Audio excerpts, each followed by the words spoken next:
The halls of the castle had never felt so suffocating. Princess Alina had spent years trapped in a golden cage, every decision made for her, every dream crushed under the weight of duty. The king, her father, saw her as nothing more than a pawn in his endless political games. But Alina had a fire in her soul, one that couldn't be extinguished by royal decrees or forced smiles at court. She longed for something real, a life beyond the towering walls, beyond the suffocating whispers of nobles who only saw her as a prize to be claimed. She had planned her escape carefully, waiting for the perfect moment. A medieval tavern beyond the kingdom's reach, whispers of distant lands where no one would know her name. This was her dream. One bitter night, cloaked in darkness, she slipped past the guards, her heart pounding as she stepped into the unknown. The wind howled like a warning, but fear couldn't stop her now. Each step into the forest felt like shedding the chains that had bound her since birth.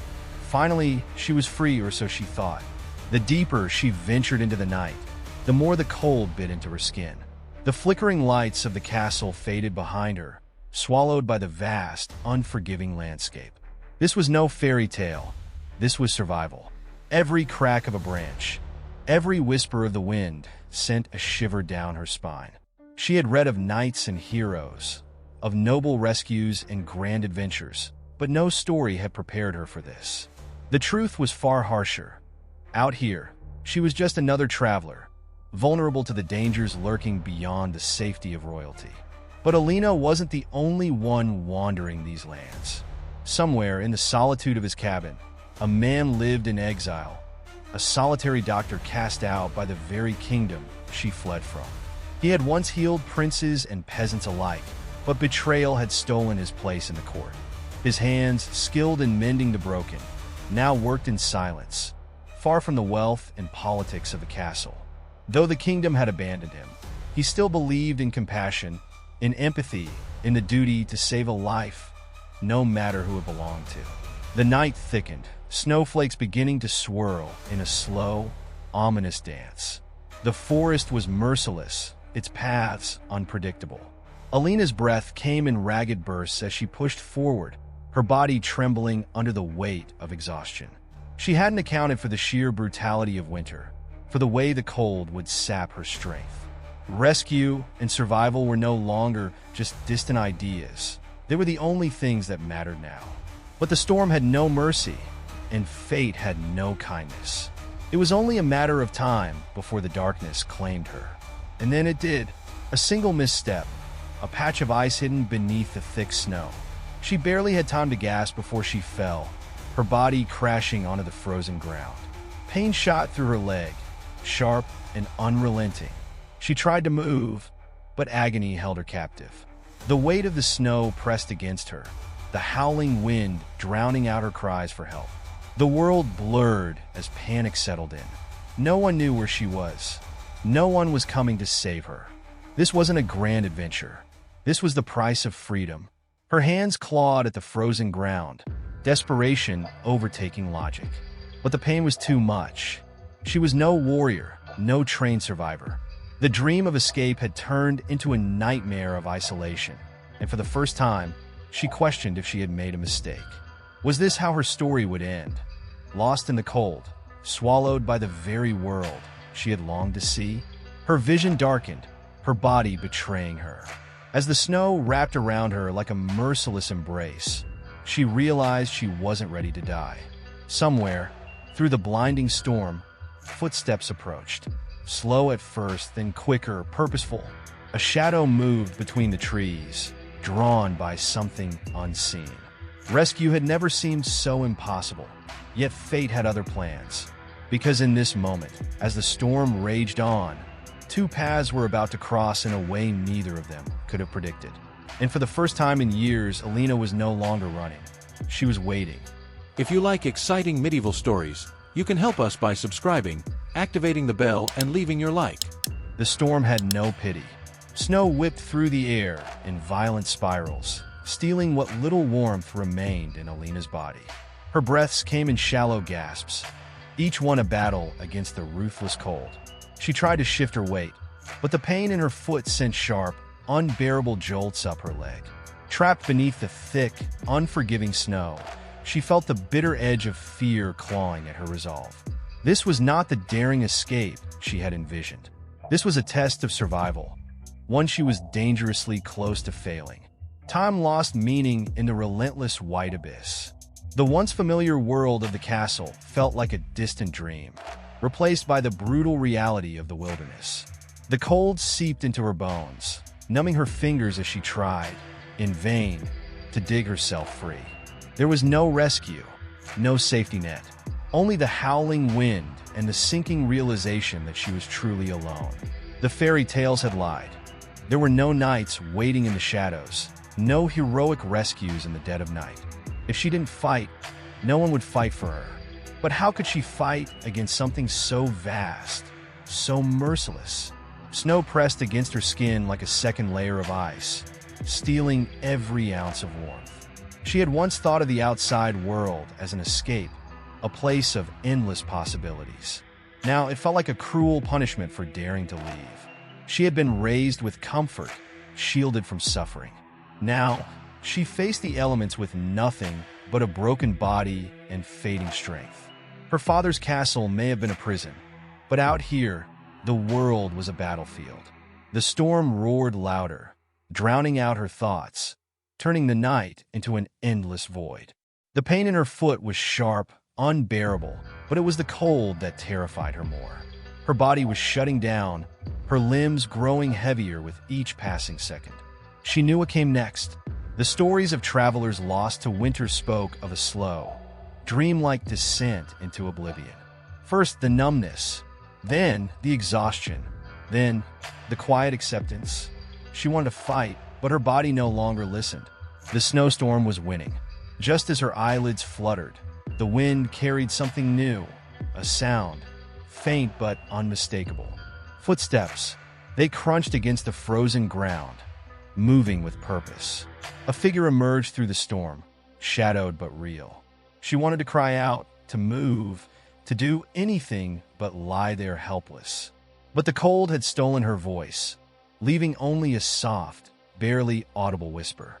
If this was death, it was cruelly ironic, a stranger arriving just as she was ready to surrender. Or perhaps, fate had decided to intervene at the last possible moment. The figure knelt beside her, gloved hands brushing away the snow that had begun to bury her. A voice, deep and unfamiliar, reached her ears. "Stay awake," it commanded, firm yet laced with something that felt like concern. The warmth of another human presence felt foreign, almost unreal. She wanted to speak, to explain who she was, why she was here, but the words refused to form. He moved quickly, assessing her injuries with a precision that spoke of experience. Not a soldier, not a knight, a healer, a solitary doctor. With careful hands, he lifted her from the snow, cradling her against the warmth of his cloak. The sudden change in temperature sent sharp shocks through her body, but it was a pain she welcomed. She wasn't going to die. Not yet. His grip was steady, his pace unwavering as he carried her through the storm. She didn't know where they were going, didn't know if she could trust him. But at this moment, trust wasn't a choice, it was a necessity. And for the first time since she had fled the castle, she wasn't alone. The storm raged on, but it no longer felt like her enemy. Each step he took through the snow felt like a promise, one that she had no choice but to believe in. As the light of a cabin flickered in the distance, she let her eyes close, surrendering not to the cold, but to something new. Rescue and survival were no longer just dreams. They were real, and they had come in the form of a man she had yet to understand. The cabin was silent except for the crackling of the fire. Warmth seeped into Alina's frozen skin, replacing the biting cold with something almost unfamiliar, comfort. Her body ached, but the real pain came when she tried to move her foot. A sharp sting shot through her leg, forcing a gasp past her lips. The man, her unexpected savior, knelt beside her, his fingers expertly tracing the swollen area with a healer's precision. He worked with quiet efficiency, no wasted movement, no hesitation. He wasn't just any man. He was a doctor. Lien had spent years in exile, cast out from the kingdom he had once sworn to serve. The accusations had been swift and ruthless: treason, betrayal, crimes he had never committed. Once a man of honor, a physician trusted by nobles and peasants alike, he had been stripped of everything. But even in isolation, his purpose had never changed. Healing was not just his skill, it was his calling. And now, as he examined Alina's injury, he did so with the same unwavering dedication, unaware of the truth that the woman before him was no ordinary traveler. Alina watched him through heavy-lidded eyes, exhaustion threatening to pull her under. He moved with a practiced grace, his touch careful, controlled. There was something in his eyes, something hardened by years of solitude, yet softened by an unshakable sense of duty. He had been forced into this life, yet he had not let it make him cruel. She wanted to ask who he was, why he had chosen to help a stranger in the middle of a snowstorm. But before she could form the words, he spoke first. "You shouldn't be out there alone." His voice was calm, steady, but there was something beneath it, a quiet disapproval, perhaps even concern. He didn't press her for answers, didn't demand to know why she had been wandering the frozen wilderness half dead. Instead, he focused on his work, wrapping her foot with practiced ease. The room smelled of herbs and old wood, a stark contrast to the sterile halls of the castle she had left behind. Here, there were no grand tapestries, no golden chandeliers, just a simple space built for survival. It was nothing like the life she had known, and yet, for the first time in years, she felt at peace. Silence stretched between them, broken only by the occasional snap of burning wood. Alina studied him, taking in the sharp angles of his face, the shadows beneath his eyes. He was a man accustomed to hardship, that much was clear. But there was no bitterness in his actions, no resentment in the way he cared for her injuries. Compassion, she realized, was what set him apart. He had lost everything, yet he still chose to save lives. It was a strength she had never seen before, one that drew her in despite herself. She shifted slightly, testing the weight on her foot, and winced. His hands were there in an instant, steadying her before she could fall. "You'll make it worse," he warned, and she caught a flicker of something rare concern. He didn't know who she was, had no reason to care beyond his duty as a healer. And yet he did. It was strange, this unfamiliar kindness, this lack of expectation. In the castle, every interaction had a purpose. Every kindness came with a hidden cost. But Lien had no reason to help her. He had nothing to gain. For the first time since she had run, she felt something unexpected safe. The storm raged on outside, the world as cold and merciless as ever.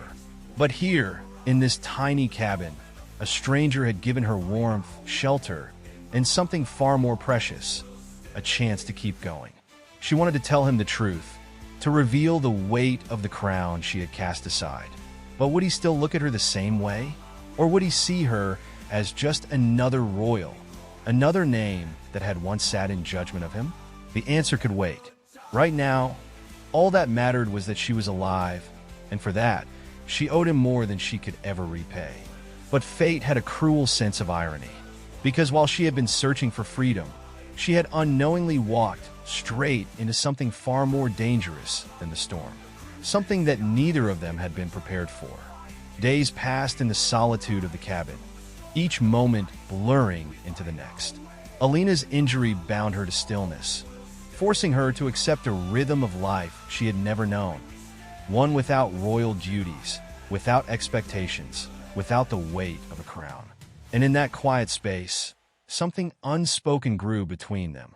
It was in the way Lien tended to her without question, the way his hands lingered just a moment longer than necessary when he checked her bandages. She had never been looked at like this before, not as a princess, not as a pawn in her father's plans, but as something more, as someone worth saving. Lien, however, fought against what he knew was beginning to unfold. He had spent too many years learning that attachments were dangerous, that hope was a fragile illusion. And yet, the presence of this woman, this stubborn, sharp-tongued, fiercely independent woman, was beginning to crack the walls he had built around himself. He told himself it was nothing more than duty, a doctor ensuring his patient's recovery. But duty did not explain the way his breath hitched when she met his gaze, the way her laughter, rare but beautiful, made something inside him shift. Outside, the snowstorm had passed, but inside, the air between them was thick with unsaid words. Alina found herself drawn to him in ways she couldn't explain, or perhaps didn't want to. He was nothing like the men of the court. No false flattery, no empty gestures. He spoke little, but when he did, his words carried weight. There was no pretense with him, no need for masks. And for a woman who had spent her entire life being watched, judged, and molded into something she was not, that honesty was intoxicating. One night, as the fire burned low, she asked him the question she had been holding back. "Why were you exiled?" His jaw tightened, his fingers stilling over the wooden cup in his hands. It was a wound not yet healed, a story etched in scars rather than words. "A crime I did not commit," he said finally, his voice quiet, edged with something dark. Alina felt a surge of anger, not at him, but at the kingdom that had cast him aside. The same kingdom that had tried to trap her in a life she did not want. In that moment, she saw him not as a stranger, not even as a healer, but as something more. As a man who, like her, had been forced to fight for his own survival. It was foolish, reckless, impossible. And yet, when he brushed a stray lock of hair from her face, when his fingers traced her cheek with hesitant reverence, she did not pull away. There were no grand declarations, no promises whispered into the night. Just a moment suspended in time, fragile and fleeting, but undeniably real. The world outside would never understand this. An exiled doctor and a runaway princess, drawn together by fate's cruel hand. But in that cabin, in that stolen moment, none of it mattered. She knew the fantasy couldn't last. Sooner or later, she would have to return. Her father's reach was long, and the consequences of her escape would not go unanswered. But the thought of leaving this behind, of leaving him behind, was unbearable. So she did the only thing she could. She told him the truth. "I am Princess Alina," she whispered, watching as the realization dawned in his eyes. The weight of her words settled between them, heavy with meaning. And then, before he could speak, she made him an offer that neither of them could take back. "Come with me." The castle walls loomed ahead, colder than the snow-covered forests they had left behind. Alina had expected relief upon her return, but all she felt was dread. The whispers began the moment she stepped through the gates, servants exchanging furtive glances, nobles murmuring behind gloved hands. Rumors traveled fast, and her disappearance had not gone unnoticed. Nor had her return, with a man who was neither royal nor noble. A man who did not belong. Lien walked beside her, his expression unreadable, his posture rigid.